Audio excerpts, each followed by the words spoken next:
All right, this is the copyright disclaimer. Copyright disclaimer under Section 107 of the Copyright Act of 1976.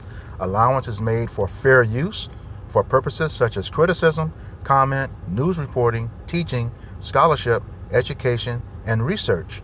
Fair use is a use permitted by copyright statute that might otherwise be infringing. And this video is not for any monetary gain. It is explicitly for the reasons stipulated in the Copyright Act of 1976 under Section 107.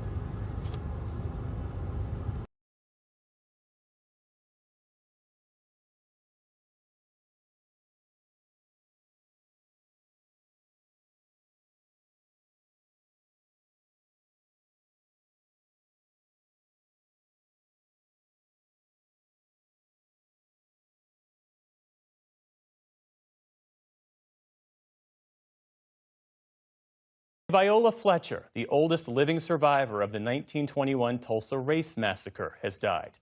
Fletcher was just 7 years old when a white mob destroyed the Greenwood district of Tulsa, once known as Black Wall Street, killing hundreds, burning businesses, schools, and churches, and leaving as many as 10,000 people homeless. Fletcher carried those memories for more than a century. In her later years, she became a national witness to history, speaking with students and journalists and testifying before Congress. I will never forget the violence of the white mob when we left our home. I still see black men being shot. I hear the screams. I have lived through the massacre every day. Our country may forget this history, but I cannot. Fletcher was one of 2 survivors who sued the state of Oklahoma seeking damages from the city. Last year, the state's Supreme Court rejected their case, dealing a serious setback to a decades-long fight for reparations. Fletcher's grandson, in confirming her passing, said she had a beautiful smile on her face. She loved life. She loved people. Viola Fletcher was 111 years old. I'm asking my country to acknowledge what happened in Tulsa in 1921. The oldest living survivor of the 1921 Tulsa Race Massacre has died at 111 years old, Viola Ford Fletcher. Now, her grandson told me that when she passed, she had a beautiful smile on her face and that she loved life and people.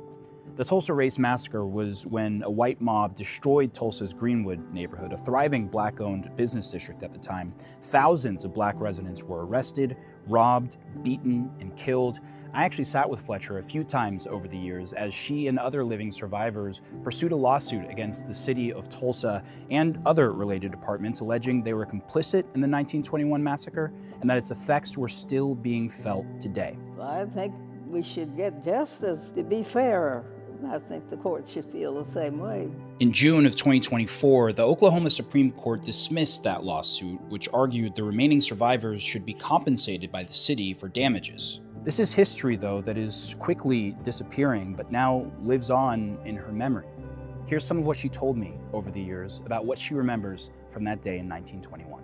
People getting killed and houses, property, schools, churches, and stores getting destroyed with fire, and then someone in the neighborhood saying to leave the neighborhood, if not, we're going to kill all of the black people. It just stays with me, you know. It's just the fear that I have lived in Tulsa since, but I don't sleep all night living there.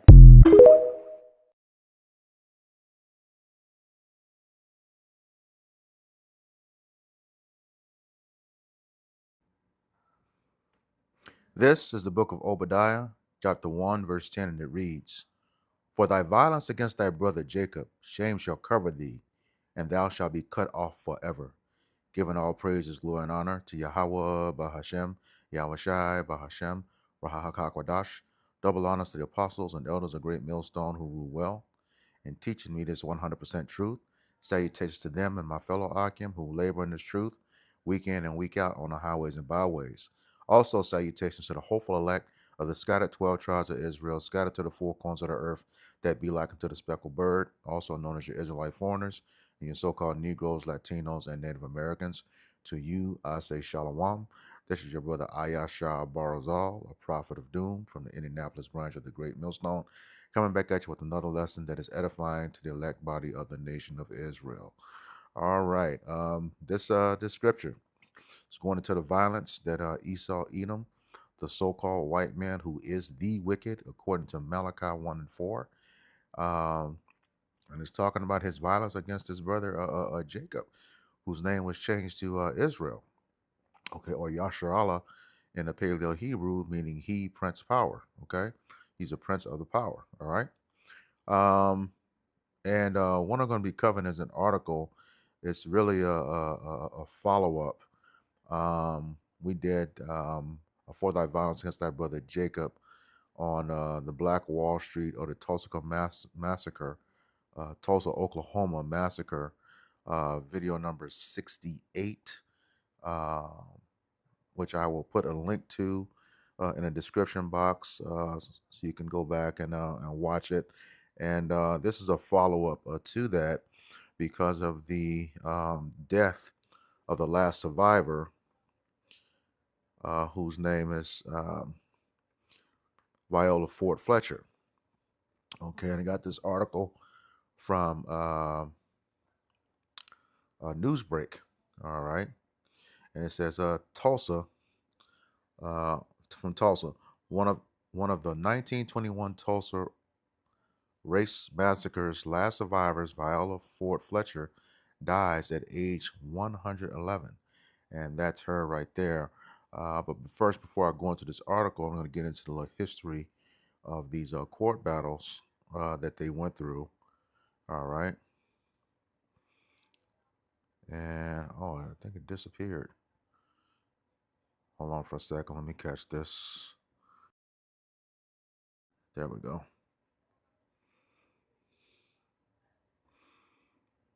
Okay. So, yeah, it says survivors of the Tulsa Race Massacre have gone to court for reparations at different times, most notably in 2003 with a federal lawsuit in 2020 with a state lawsuit. Okay. And you had some in the 1920s and 30s, which were dismissed, by the courts. All right. Not holding the insurance companies. They said the insurance companies couldn't be liable for that. And we know who owns those insurance companies, Amalek. Okay, you had the federal lawsuit in 2003, which was dismissed in 2004. Then you had the state lawsuit in 2020. Okay, and I'll read that one because that's pertinent to what the article is about.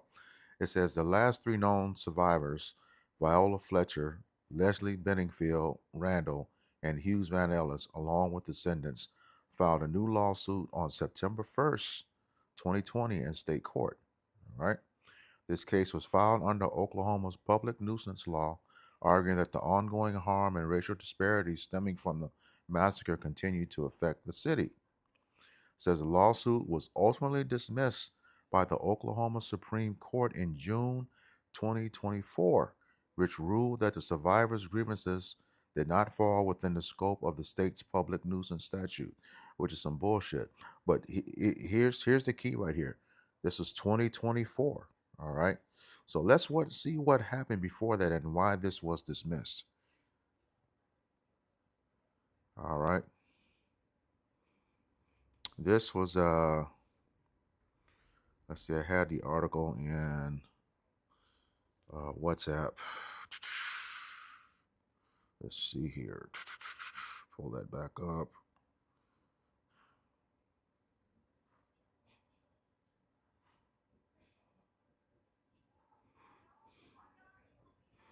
Slovakia.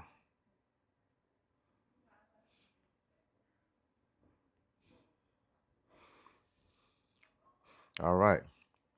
This is a House Resolution number 4321. No bailouts actions, no bailouts for reparations acts. Okay, this was done by the 118th Congress that assembled for 2023 and 2024. Okay, now remember, they went to court September 1st of 2020. All right, and once they saw that it was going to go through, this is what happened in 2023. It talks about the committee here, the sponsor who sponsored the bill, Republican Babin Bryan, Republican Texas. Okay, says the House Oversight and Accountability. This was introduced June 23rd, 2023. All right, we'll slide down here and get the guts of it. It says shown here and introduced in the House on 6/23, 2023, 118th Congress, first session. The HR 4321, it says to prohibit the United States government from providing bailouts or other financial assistance to any state or local government that enacts any law providing reparations for slavery and for other purposes. And ironically, almost a year later, the Supreme Court of Oklahoma dismissed that case. All right. So this is what we keep telling you, Jakes. And like her case was, Viola Fletcher's case was, and we've contended through every single one of these For Thy Violence Against Thy Brother Jacob videos that that the United States government or a faction thereof, okay, of any government has always had a hand directly or indirectly being complicit with these atrocities that happen to Jake neighborhoods, specifically, Judah. All right, they have always had their part in it, and here you see it right here in print, House Resolution 4321. Okay, a lot of people didn't know that this hit the floor. All right, the year before that case was supposed to be ruled on, almost a year. This is why you haven't heard anything else about the reparations that California wanted to do. Okay, and I think somewhere near Northwestern Illinois University, that suburb out there, they want to have reparations too. You haven't heard those anymore, and this is the reason why. This bill is sitting on the floor. Okay, ready to be enacted. All right. And Jake continues to believe that these people are going to help us.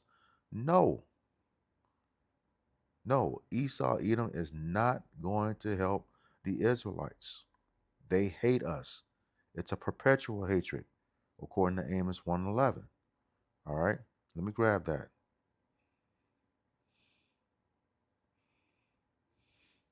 The book of Amos 1:11. And it reads, Thus saith Yahweh Bashem Yahushai, for 3 transgressions of Edom, and for 4. And that's transgressions is, things that were done to us to bring harm or death, It says, I will not turn away the punishment thereof, because he did pursue his brother with the sword. Okay? He did pursue his brother with the sword. And the sword is, today's your modern day gun, nuclear missile, any instrument of death or harm and destruction, and that can extend from legislation, all the way to actual weapons. All right.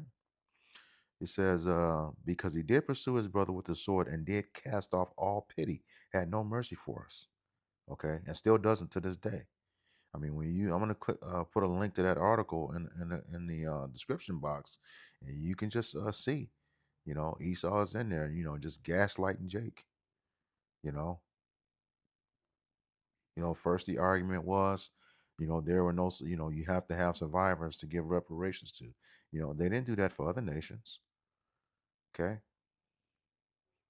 they didn't make that stipulation. The survivors were here, 3 of them. And they let them all die and did nothing, and that's okay. That's okay, because the Lord's got something in store for you all. All right.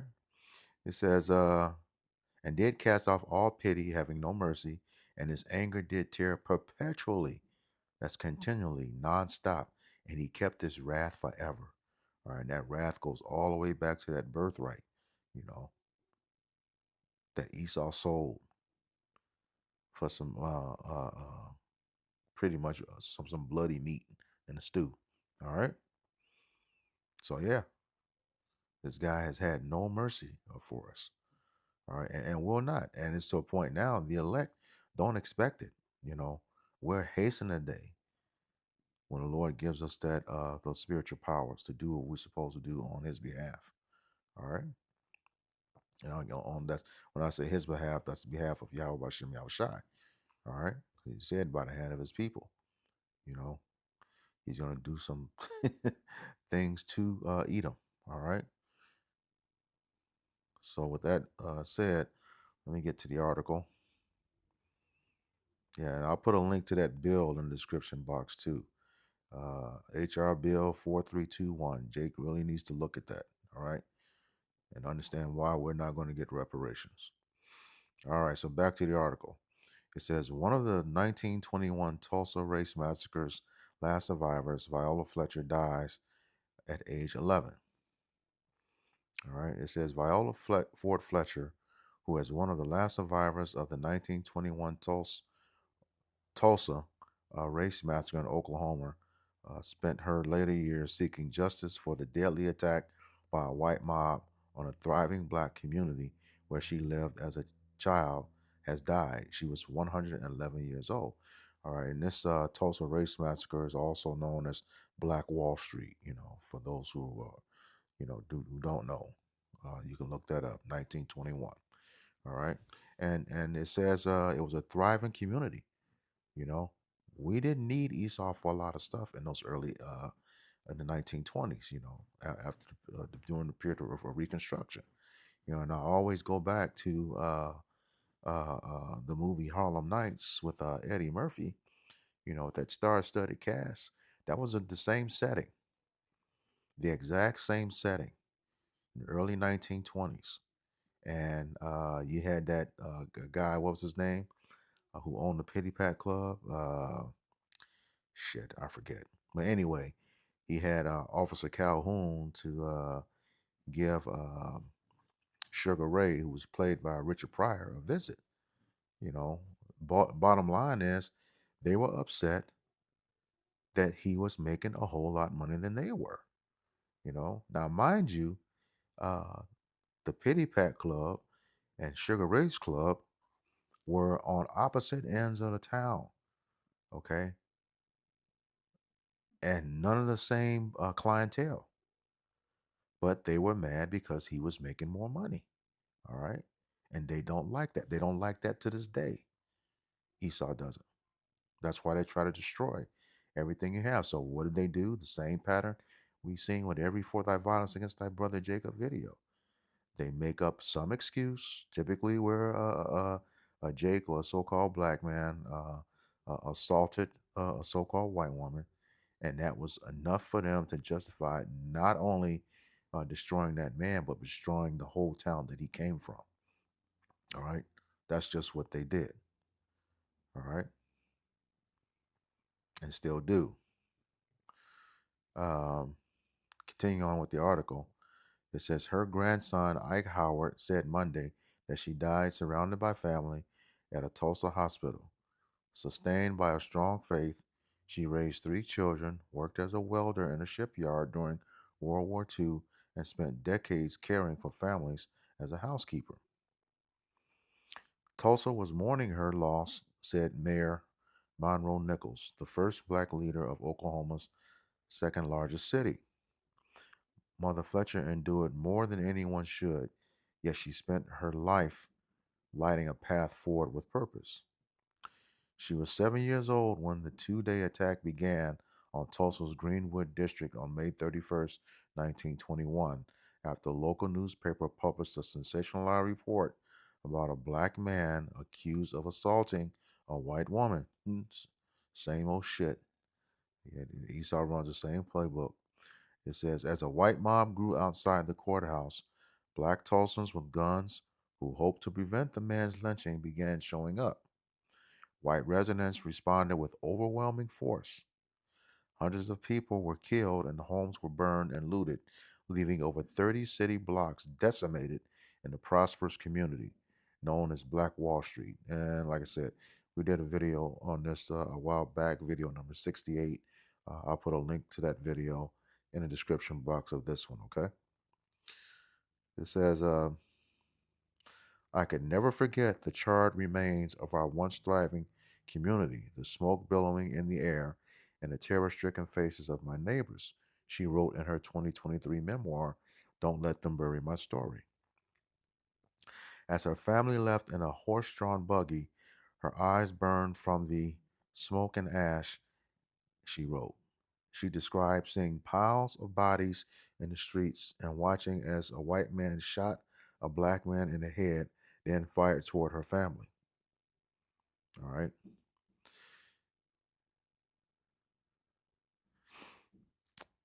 And it says, she told the Associated Press in an interview the year her memoir was published that fear of reprisals influenced her years of near silence about the massacre. She wrote the book with Howard, her grandson, who said he had to persuade her to tell her story.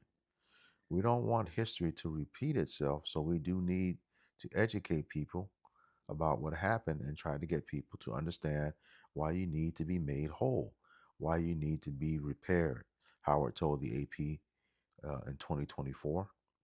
Says the generational wealth that was lost, the home, all the belongings, everything was lost in one night, gone. And that's the one thing. Esau does not want Jake to have generational wealth. Okay. They want us to always continue to depend on him, being one for all things, as the curses say in Deuteronomy 28. All right, that's our what we have to fulfill, those curses, and we do have to have a need for them for one for all things. All right, it says the attack went largely unremembered for decades. In Oklahoma, wider discussions began when the estate formed a commission in 1997 to investigate the violence. Fletcher, who in 2021 testified before Congress about what she went through, joined her younger brother, Hughes Van Ellis, and another massacre survivor, Leslie Benningfield Randall, in a lawsuit seeking reparations. All right. Says the Oklahoma Supreme Court dismissed it in June 2024, saying their grievances did not fall within the scope of the state's public nuisance statute. Okay. And like I said, that was in June of 2024. Go back to this. That bill, HR Bill 4321, was put on, approximately a year earlier. All right. So they knew that this was coming. All right. And they denied it. It goes on, the article says, for as long as we remain in this lifetime, we will continue to shine a light on one of the darkest days in American history. All right. And there's a lot of dark days in this place's history when it comes to the death of Jake. All right. Fletcher and Randall said in a statement at the time, Van Ellis had died a year earlier at the age of 102. A Justice Department review launched under the Emmett Till Unsolved Civil Rights Crime Act and released in January 2024 outlined the massacre's scope and impact. It concluded that federal prosecution may have been possible a century ago, but there was no longer an avenue to bring a criminal case. It says the city has been looking for ways to help descendants of the massacre's victims without giving direct cash payments. Yeah, right. You know, they don't want to pay up. That's okay. The real payment is coming. I'm going to get to that. It says some of the last living survivors, including Fletcher, received donations from groups, but have not received any payments from the city or state because they were complicit. You know, they were complicit, and that's the thing. They puff. Esau puffs at his enemies because the power's in his hand, in the hand of the wicked, according to Malachi, Slakia, not Malachi, Job 9:24. All right, it's in his hands right now, and he does what he wants to do, and he puffeth at his enemies, us being the main enemy, according to Psalms 10. All right. It says, the article goes on to say, the fact that she died without any meaningful redress, not for herself, her family, or her community, isn't just a legal failure. It's a moral one. Demario Solomon Simmons, an attorney for the survivors and the founder of the Justice for Greenwood Foundation, said in a statement, said she would not want her passing to be the end of the fight, she said. She would want it to light a fire under all of us. All right. So I'm going to stop right there. The rest of that goes into her background and history. But, hey, just, laying it out there. This is a devil. They saw that this was going to go through and they put that law in place. And the Oklahoma Supreme Court came back and said, no, we're not going to do it. That's okay. All right. With Jake, this is a wake up call. You better realize this devil is never going to help you. This is the book of Psalms, chapter 94. And I'm going to start at verse 20. And it reads, shall the throne of iniquity have fellowship with thee? That throne of iniquity is Esau, Edom. The thee that is talking about is the Israelites, Jake, okay? Which frameth mischief by law. And that was a dirty move. This thing had finally gained some traction in the Supreme Court and Congress when they put that bill forth, or a year before. It says, verse 21, they gather themselves together against the soul of the righteous and condemn the innocent blood. That's exactly what happened when they denied that case. All right. It says, verse 22, but Yahweh Bashem Yahushai is my defense and my power, and the rock is the rock of my refuge. And that's where it is. All right. For those who have the eye salve to see, Yahweh Bashem Yahushai is the only thing we have. We cannot be looking to these governments because it's obvious. Like I said, we've done enough of these videos to make it abundantly clear that the government or any faction thereof has had a hand in our demise. And we see that. All right. They're part of our problem. All right. It says, verse 23, and he shall bring upon them their own iniquity, and shall cut them off in their own wickedness. Yea, Yahweh Bashem Yahushai, our power, shall cut them off. So yeah, Esau's going to be cut off because this was a very, very wicked thing for them to do. All right. And the Lord, gets ready to cut them off, cut them out of existence forever. He's going to do it by the hand of his people. All right. The Israelites. This is Ezekiel chapter 25 and begin in verse 12. And it reads, thus saith Yahweh our power, because that Edom have dealt against the house of Judah by taking vengeance, and have greatly offended and revenged himself upon him. All right. So yeah, here's telling you right here, that Edom came heavily against the southern kingdom of Israel. Okay. Judah, Levi, and Benjamin, who are respectively the so-called Negroes, Haitians, and West Indians or Jamaicans. Okay. It says, therefore, thus saith Yahweh our power, I will stretch out mine hand upon Edom, and I will cut off man and beast from it, and I will make it desolate from Teman, and they of Dedan shall fall by the sword. Oh yeah, so George the Lord is about to bring that judgment, in a major way. In a major way. All right. And how did he say he's going to do it? He says, and I will lay my vengeance upon Edom by the hand of my people, Israel. Okay. That's the kingdoms coming back together, both southern and northern. Okay. He says, and they shall do in Edom according to mine anger and according to my fury, and they shall know my vengeance, saith Yahweh Bashem Yahushai, our power. Okay. Yahweh, our power. That's what he says. All right. But you have to understand what state the northern and southern kingdom will be in when the Lord, hey, says, hey, he turns us loose on them. All right. This is the book of Joel, chapter 3, beginning in verse 19. And it reads, Egypt shall be a desolation. Okay. Egypt meaning house of bondage. That's what we are right here. All right. House of bondage. That's what America is for the Israelites. It tells you that in Jeremiah 50 and 33. Judah and Israel should be oppressed together. All right. It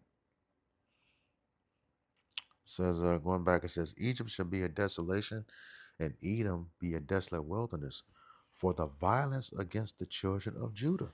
That's the southern kingdom. Okay. Because they have shed innocent blood in their land. All right.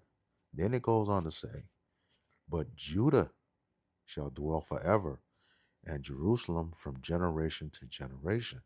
Okay, so what does that mean? That's the state we're going to be in. If Judah is dwelling forever and Jerusalem from generation to generation, that's us in those immortal bodies, the bodies that, can't die. All right. The bodies that are full of their spiritual power.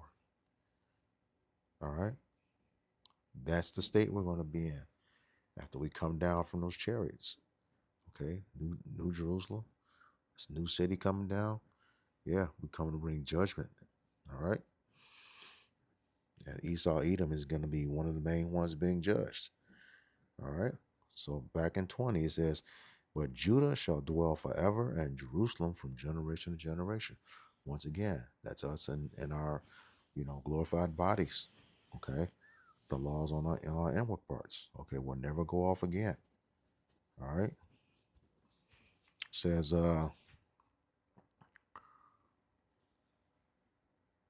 verse 21, for I will cleanse their blood, the blood of the Israelites that I have not cleansed. For Yahweh Bashem Yahushai dwelleth in Zion. So how is he going to clean that blood, Okay. Cleanse the blood. All right. There's only one way to do that. All right. And that's by the blood of him that shed it. This is the book of Numbers 35 and 33. And it reads, so ye shall not pollute the land wherein ye are, for blood it defileth the land, and the land cannot be cleansed of the blood that is shed therein, but by the blood of him that shall it, that shed it. So what that's telling you right there, what you did to us is going to happen to you. All right. And he said he's going to do it by his people in Joel chapter 3, 19 through 21. So it is definitely our time. All right. Definitely our time. And we don't want to hear, well, that wasn't me. I had nothing to do with that. Those are my ancestors. The Lord knew you was going to say something like that. All right. And we got a scripture for that too. That's the book of Isaiah.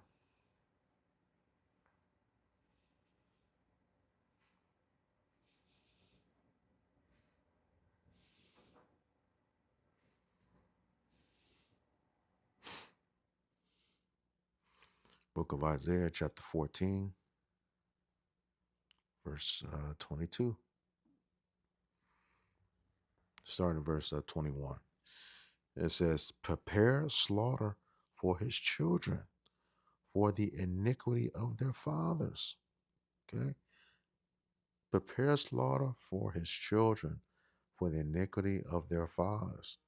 Okay. So what that's telling you is the Lord don't care if you were there or not. He's saying, prepare you for slaughter for the stuff your daddy did. All right. That's what we're going to do. All right. It says, "For I will rise up against them, saith Yahweh Bashem Yahushai of hosts, and cut off from Babylon the name, no more Edom, the remnant, and son and nephew, saith Yahweh Bashem Yahushai." So yeah, you Edomite man gonna have a real tough time, you know, a real tough time, but we're gonna be in righteousness. But it's a righteousness that you've never seen before. Because there's a bunch of nerdy people, you know, a bunch of us who want to get back at you, but you know it's gonna be so intense. You know, you're gonna wish you were dead. This is the book of Job, chapter 11, verse 20, and it reads, "But the eyes of the wicked shall fail." All right, that's when you have no hope. Okay, it says, "But the eyes of the wicked shall fail, and they shall not escape, and their hope shall be as the giving up of the ghost." All right. So you're going to be wishing yourself that you were dead for all the stuff that, you know, we see fit to, you know, pay for, be judged on. That's what's going to happen. All right. So, yeah, you're going to have to pay for that. And for that woman, you know, Viola Fletcher, hey, you know, you're in the spirit world now. But definitely know for sure at some point, you know, the whole nation of Israel is going to be avenged. Thus saith the Lord. All right. So with that, I hope this lesson was edifying to the elect body of the nation of Israel. Once again, going to give all praises, glory, and honor to Yahweh, Bahashem, Yahweh Shai, Bahashem, Rahakodash. Double honors to the apostles and elders of great millstone who rule well and teaching me this 100% truth. Salutations to them and my fellow Akim who labor in this truth week in and week out on the highways and byways. Also, salutations to the hopeful elect of the scattered 12 tribes of Israel, scattered to the four corners of the earth, that be like to the spirit word, also known as the Israelite foreigners, who are your so-called Negroes, Latinos, and Native Americans. To you, I say Shalom, Kwam Yasharallah, Abab Abba. Shalom, we got next.